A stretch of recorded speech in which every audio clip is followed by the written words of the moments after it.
Solve करने के लिए कुछ थ्योरम्स को डिस्कस करेंगे और देखेंगे कि वो थ्योरम हमारे सर्किट को सॉल्व करने में क्या सहूलत फराहम करते हैं।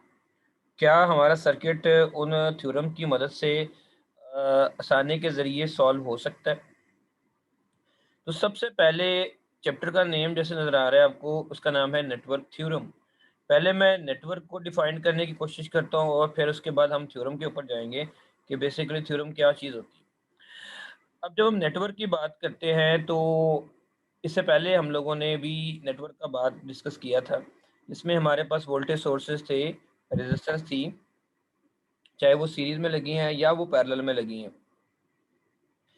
उन तमाम का कम्बिनेशन यानी वोल्टेज सोर्सेज का, रेजिस्टेंसेस का, उन तमाम का कम्बिनेशन मिलाकर अगर हम कोई अपना डिज़ायर्ड गोल या ऑब्जेक्टिव अचीव करें तो वो सर्किट हमारा क्या होता है, नेटवर्क होता है। मसलन आपने वोल्टेज सोर्स लगाए, दो या दो से ज़ायद रेजिस्टेंस लगाई, डेफिनेटली उनका कोई ना कोई मकसद या पर्पस तो होगा। अब नेटवर्क जब हम बात करते हैं तो network combination of voltage sources, resistances, ठीक है, और तमाम वो वायर्स जो एक दूसरे के साथ इंटरकनेक्टेड होती हैं, हम उसे नेटवर्क बोलते हैं। अब बात आती है थ्योरम। देखें, एक बात इंपॉर्टेंट याद रखें कि स्ट्रिंग होगी या बैंक हो गया, नेटवर्क या नेटवर्क्स से रिलेटेड जो सर्किट होते हैं वो कंपैरेटिवली डिफ़िकल्ट होते हैं as compare to simple circuit series और पैरेलल के। यानी कि सीरीज़ और पैरेलल में एक-एक वोल्टेज सोर्स आपको नज़र आता है, नेटवर्क में एक से ज़ायद वोल्टेज सोर्सेज़ भी होंगे। सीरीज़ में एक रेजिस्टेंस हो सकती है, पैरेलल 2 हो सकती हैं, पैरेलल में 2 हो सकती हैं, 3 हो सकती हैं, इसमें मल्टीपल रेजिस्टेंस हो सकती हैं। अब जब भी हमें कोई कॉम्प्लेक्सिटी आती है, चाहे वो मैथ में है, चाहे वो सर्किट एनालिसिस के अंदर है, तो हम उसका कोई प्रपोज़ सॉल्यूशन ढूँढते हैं। अब प्रपोज़ सॉल्यूशन क्या होता है? उस प्रॉब्लम का स्टेप बाय स्टेप जो है, एक मरहलावार आप कह लें कि मरहलावार तरीके से हम उसको आसानी के ज़रिए सॉल्व करने की कोशिश करते हैं। वो जो स्टेप्स होते हैं, जो किसी प्रॉब्लम को या कॉम्प्लेक्स सर्किट को या मैथ प्रॉब्लम को सॉल्व करने के लिए हम अडॉप्ट करते हैं या इख्तियार करते हैं, उसे हम थ्योरम का नाम देते हैं। वन मेक श्योर के थ्योरम होता क्या है, ये कुछ स्टेप्स पर मुश्तमिल एक प्रोसीजर है जिसको हम अडॉप्ट करके कोई कॉम्प्लेक्स प्रॉब्लम को सॉल्व करने की कोशिश करते हैं। अब नेटवर्क थ्योरम पर केवीएल और केसीएल क्यों नहीं लगाए जा सकते? क्योंकि ये थोड़े से कॉम्प्लेक्स होते हैं। इसलिए यहाँ पर यह बात मेंशन की गई है कि केवीएल और केसीएल को apply no doubt sir circuits में किया जा सकता है, लेकिन केसीएल और केवीएल को नेटवर्क सर्किट्स के ऊपर या थ्योरम नेटवर्क्स के अंदर, सर्किट नेटवर्क्स के अंदर अप्लाई करने से इशू ये होता है कि कॉम्प्लेक्सिटी हमारी बढ़ जाती है। हम चाहते हैं कि हमारी कॉम्प्लेक्सिटी आसान हो, हम उसको आसान तरीके के साथ सॉल्व कर सकें। तो इस चैप्टर में सुपरपोजिशन थ्योरम, उसके बाद थेवेनिन और नॉर्टन, इस किस्म के थ्योरम्स हमें नज़र आएंगे और हम देखेंगे कि क्या वो थ्योरम्स हमें एक आसान अप्रोच फराहम करते हैं सर्किट को सॉल्व करने के लिए। तो लेट्स सी, स्टार्ट करते हैं।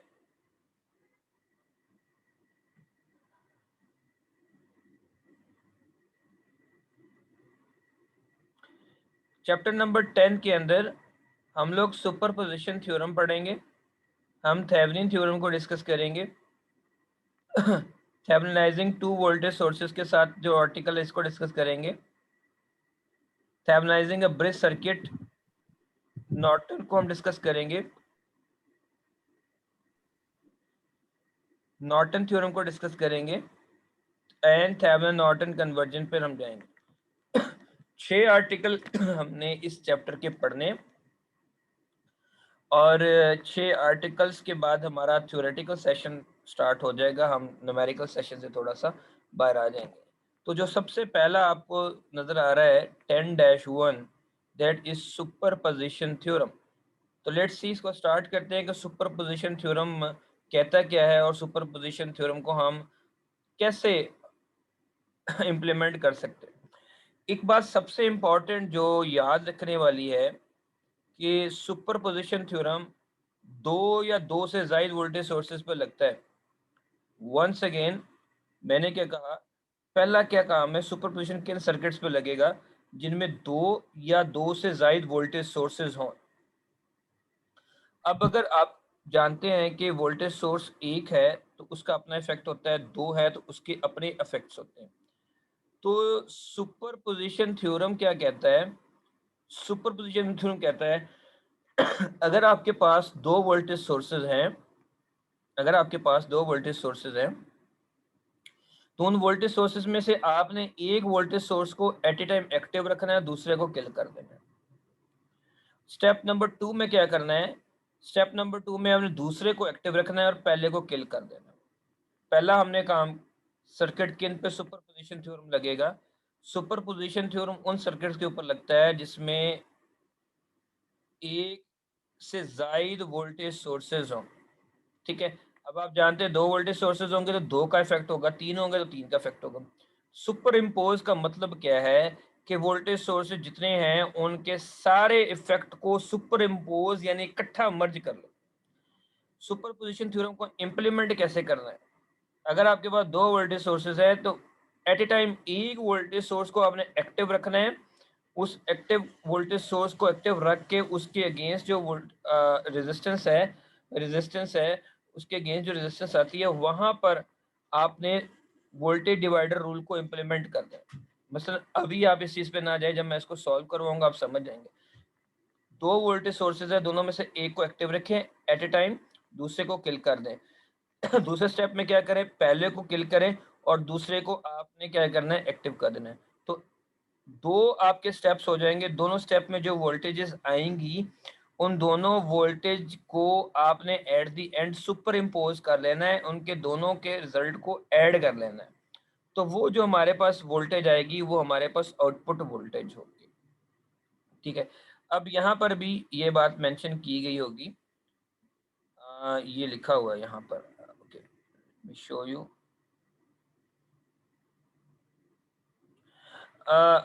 कि to use one source at a time all this sources are killed temporarily, यानी दो वोल्टेज सोर्सेज थे, आप एट ए टाइम एक को क्या करेंगे, एनेबल करेंगे और दूसरे को आप क्या कर देंगे, डिसेबल।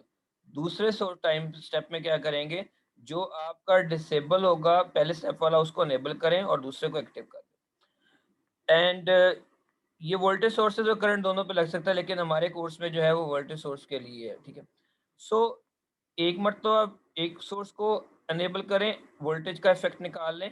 कैसे निकालना है, बाय वोल्टेज डिवाइडर रूल। जो वोल्टेज सोर्स आप किल करेंगे, ठीक है, उसके सीरीज में जो रेजिस्टेंस लगी होगी वहां पर आपने वोल्टेज डिवाइडर रूल लगा देना है।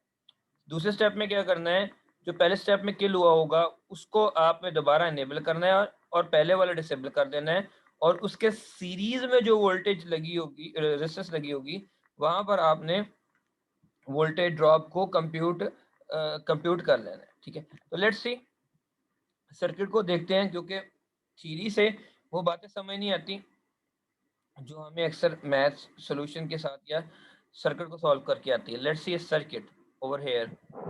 सर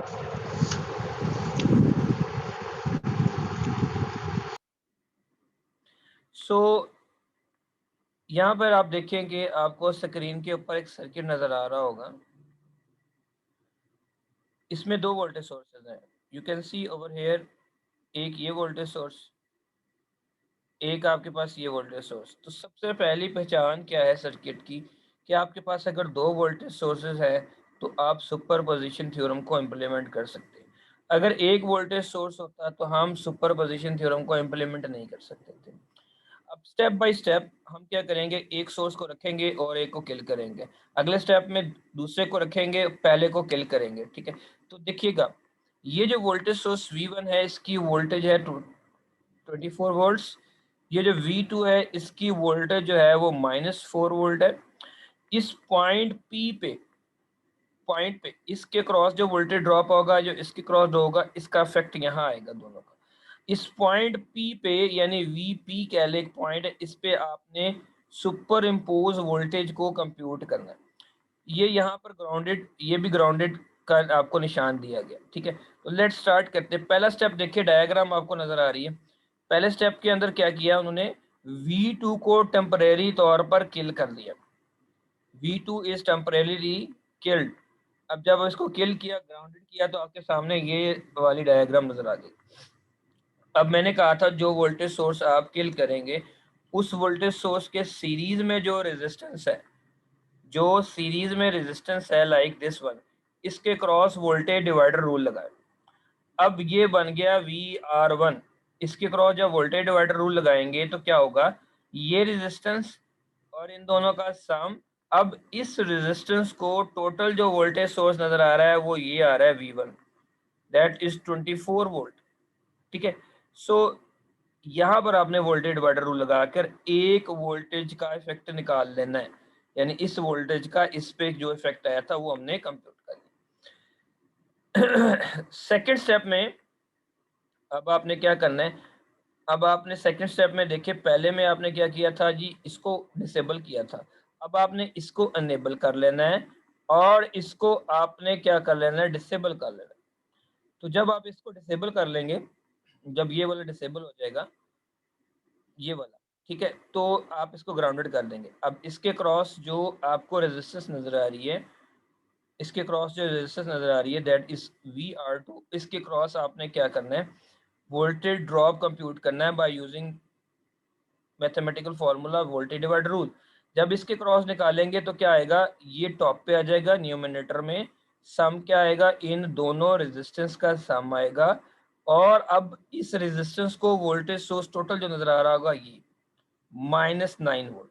अब इन्हीं स्टेप्स को देखिए यहाँ पर उन्होंने सॉल्व किया होगा। देखिए VR1 कैसे कंप्यूट किया है। VR1 कहाँ पे था, ऑब्वियसली आपकी रेजिस्टेंस इसके क्रॉस था जब आपने इसको किल किया हुआ था। ठीक है, तो VR1 कैसे निकला, definitely R1 divided by this sum. अगर आप जरा देखिएगा तो आपको ये जो मैंने स्क्रीन के ऊपर हाईलाइट किया हुआ है, ये फार्मूला वोल्टेज डिवाइडर रूल का है। ठीक है, अब एक्चुअली मैं VT यहाँ क्यों नहीं इस्तेमाल कर रहा, क्योंकि मेरे पास एक ही वोल्टेज सोर्स है, मेरी वही नेट टोटल वोल्टेज है। तो VR1 कैसे निकला है, resistance divided by their sum multiply by voltage. तो आप देख सकते हैं कि जब आप इसको किल करेंगे, इस वोल्टेज सोर्स को किल करेंगे, तो यहाँ पर VDR कैसे लगेगा, 60 kilo ohm divided by their sum. Now total voltage is what this. अब टोटल मैंने इसको क्यों नहीं इंक्लूड किया, क्योंकि ये ग्राउंडेड है। ठीक है, सेकंड स्टेप का कैलकुलेशन देखिएगा, यहाँ पर कैलकुलेशन हुई होगी। सेकंड कैलकुलेशन भी एग्जैक्टली वही है, आप देख सकते हैं VR2। अब VR2 कहाँ पर है, यहाँ पर है। कब, जब आपका पहला वोल्टेज सोर्स क्या है, किल्ड था टेम्परेरी शॉर्टली तौर पर। तो यहाँ पर हमने वोल्टेज डिवाइडर रूल लगाना है। वो वोल्टेज डिवाइडर रूल क्या कहता है, ये रेजिस्टेंस इन दोनों के सम से डिवाइड करें, मल्टीप्लाई करें इसके वोल्टेज सोर्स के साथ। तो आप यहाँ पर देख सकते हैं कि R2 divided by this sum multiply by V2। ठीक है, अब V2 मैंने क्यों लिया, VT क्यों नहीं लिया, क्योंकि मेरे पास V1 जो है वो किल्ड है, V2 ही मेरा VT है और V2 ही मेरा एक्चुअल सोर्स है। जब आप फार्मूला लगा के, क्योंकि ये माइनस में वैल्यू थी, वोल्टेज V2 जो था नेगेटिव में था, तो हमारे पास VR2 क्या है, -3 वोल्ट आ जाएगा। अब एट दी एंड मैंने कहा था कि जितने आपके वोल्टेज सोर्सेज से जितने इफेक्ट थे उन्हें एट दी एंड हम सुपर इम्पोज करेंगे। सुपर इम्पोज का मतलब होता है मर्ज करना, इकट्ठा करना। दैट्स वाई इसको बोलते हैं सुपर पोजिशन थ्योरम, कि जितने वोल्टेज सोर्सेज हैं उनका जो इफेक्ट है एट दी एंड उनको सुपर इम्पोज करो। तो VP क्या आएगा, सम of to effects, VR1 VR2। तो पहले का हमारा इफेक्ट 16 था, माइनस किया 3 किया, तो आपके पास VP आ गया जो बेसिकली 13 वोल्ट है। अब यही VP जो है उन्होंने यहाँ पर ये बात मेंशन की। ठीक है, अब सबसे इंपॉर्टेंट बात, सुपरपोजिशन थ्योरम को अप्लाई करते हुए कुछ मेन चीजों का खास ख्याल रखना जरूरी है। Requirements for the implementation for superposition theorem, all the components must be linear। अब लीनियर से क्या मुराद, लीनियर से मुराद ये है कि अगर आप वोल्टेज को इंक्रीज करें तो आपकी वोल्टेज इंक्रीज होनी चाहिए। रिमेंबर दैट, हम पहले भी ये बात कर चुके हैं कि लीनियर से क्या मुराद है कि हमारे पास जो जितना वोल्टेज सोर्स बढ़ेगा उतना हमारा करंट जो है वो इंक्रीज करता जाएगा। लिनियरिटी की बात हमने थर्ड चैप्टर में भी ये बात डिस्कस की है। आप यहाँ पर देख सके, यहाँ पे भी मेंशन किया है कि linear means what the current is proportional to the applied voltage. मसलन जो वोल्टेज सोर्स जितनी वोल्टेज वैल्यू ज़्यादा होगी उतना वो करंट का इफेक्ट ज़्यादा होगा, जितनी वोल्टेज सोर्स की वैल्यू कम होगी उतना करंट का वैल्यू जो है वो कम होगा। ये हमने मैश के अंदर भी और नोडल के अंदर भी हम लोगों ने ये बात देखी थी। And bilateral to superimpose current and voltages, ठीक है। अब बाइलिटरल का मतलब क्या है? दैट इज सेकंड, पहली बात तो दो या दो से ज्यादा वोल्टेज सोर्सेज हो। दूसरा, हमारा सर्किट के कंपोनेंट जो है वो मस्ट बी लीनियर होने चाहिए। तीसरा, हमारे बाइलेटरल होने चाहिए। बाइलेटरल का मतलब क्या है कि करंट की जो अमाउंट है, करंट की जो डायरेक्शन है, वो हमारी वोल्टेज सोर्स के पोलैरिटी के लिहाज से होती है। मसलन हम ये बात कहते हैं कि वोल्टेज सोर्सेज हमारे डिटरमिन करते हैं कि करंट की डायरेक्शन क्या होगी। यानी या तो आपने नेगेटिव से पॉजिटिव जाना है या पॉजिटिव से नेगेटिव जाना है। अगर आप इलेक्ट्रॉनिक चलेंगे तो that will be from negative to positive, अगर आप कन्वेंशनली चलेंगे that will be from positive to negative, ठीक है। और हमारे कोर्स के अंदर जो सुपरपोजिशन थ्योरम के न्यूमेरिकल्स दिए गए हैं, उनमें किसी जगह हमें कैपेसिटर्स, इंडक्टर्स वगैरह इस किस्म की चीज़ें नज़र नहीं आएंगी, ठीक है। कैपेसिटर इंडक्टर हमें नज़र नहीं, हमारे पास सादा सर्किट होंगे। और ये भी बात याद रखनी है कि इन कंपोनेंट्स को जो है हम पैसिव कंपोनेंट का नाम देते हैं, जैसे कैपेसिटर्स हो गए, इंडक्टर्स हो गए आपके वगैरह वगैरह। और एक्टिव कंपोनेंट्स में आपके ट्रांजिस्टर्स आ जाते हैं। मिशन आपसे पूछा जाए एक्टिव कंपोनेंट्स क्या है, पैसिव क्या है, ट्रांजिस्टर्स, सेमीकंडक्टर, डायोड्स वगैरह। ये ना तो ट्रांजिस्टर, ना आपके सेमीकंडक्टर, ना आपके डायोड्स, ये हमें सुपरपोजिशन थ्योरम में नज़र नहीं आएंगे। हमें जो चीज़ें नज़र आएंगी वो सिंपली वोल्टेज सोर्सेज होंगे और उनके क्रॉस लगाएगी रेजिस्टेंसेज होंगे। सो ये एक आसान सा छोटा सा आर्टिकल था। अब अगर आपका किसी का क्वेश्चन है तो प्लीज़ आप पूछ सकते हैं।